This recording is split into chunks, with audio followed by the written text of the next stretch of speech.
क्यों भगवान शिव ने ब्रह्मा जी के 5वें सिर को काट दिया? ब्रह्मा जी का 5वां सिर कहाँ से आया था? आइए जानते हैं।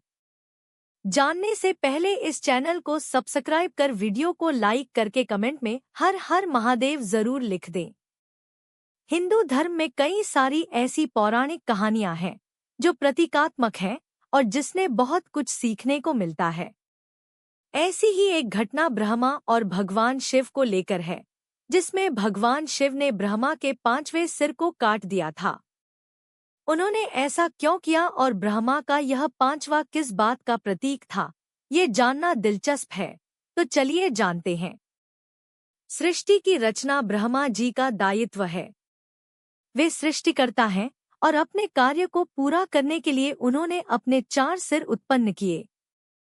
इन 4 सिरों से उन्होंने चारों दिशाओं में होने वाली सृष्टि का अवलोकन किया। लेकिन जैसे जैसे रचना आगे बढ़ी, ब्रह्मा जी के भीतर अहंकार उत्पन्न होने लगा। उन्होंने स्वयं को सर्वोच्च मान लिया और यह सोचने लगे कि उनकी तुलना में कोई अन्य देवता महान नहीं है। 5वें सिर की उत्पत्ति।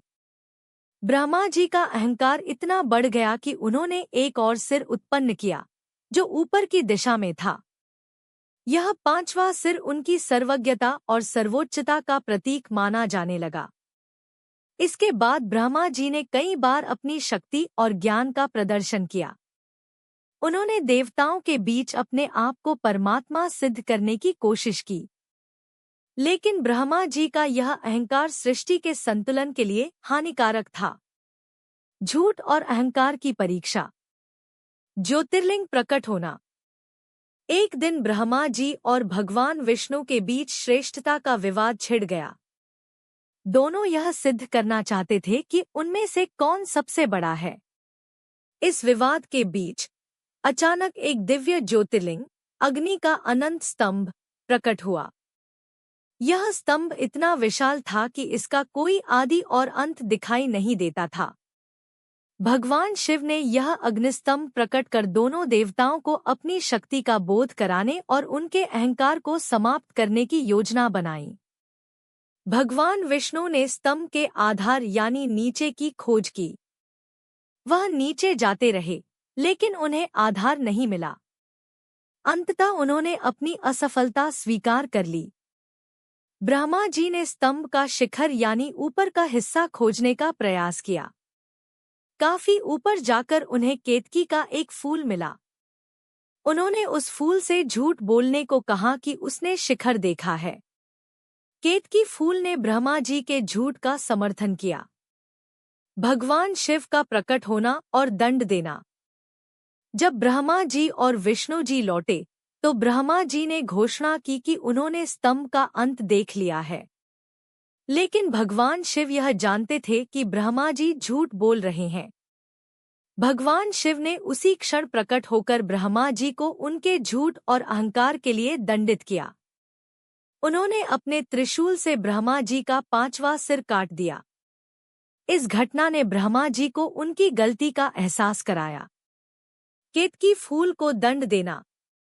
भगवान शिव ने केतकी फूल को भी झूठ का समर्थन करने के लिए श्राप दिया। उन्होंने कहा कि केतकी का फूल अब से पूजा में उपयोग नहीं किया जाएगा। परिणाम। एक, ब्रह्मा जी की पूजा का अंत। इस घटना के बाद ब्रह्मा जी की पूजा देवताओं और मनुष्यों द्वारा लगभग समाप्त हो गई। आज केवल पुष्कर, राजस्थान में ब्रह्मा जी का मुख्य मंदिर है, जहां उनकी पूजा होती है। 2, शिव का कपालमोचन व्रत। ब्रह्मा जी का सिर काटने के बाद भगवान शिव के हाथों में ब्रह्मा हत्या का पाप लग गया। इस पाप से मुक्ति पाने के लिए भगवान शिव ने कपालमोचन व्रत किया और कई स्थानों पर तपस्या की। अंततः उन्होंने पाप से मुक्ति पाई। 3, सत्य और धर्म की स्थापना। इस घटना ने देवताओं और मनुष्यों को यह सिखाया कि सत्य और धर्म सर्वोपरि है। झूठ और अहंकार का विनाश निश्चित है। कथा का प्रतीकात्मक अर्थ। 1, अहंकार का नाश। यह घटना दर्शाती है कि चाहे कोई कितना भी शक्तिशाली क्यों न हो, अहंकार का अंत निश्चित है। 2. सत्य की महत्ता। सत्य की विजय हमेशा होती है, जबकि झूठ और कपट का परिणाम बुरा होता है। 3. मर्यादा और संतुलन। प्रत्येक देवता और मनुष्य को अपनी मर्यादा और भूमिका में रहना चाहिए।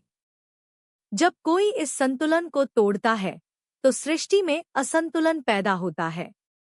यह कथा हमें जीवन में सत्य, विनम्रता और धर्म का पालन करने की प्रेरणा देती है।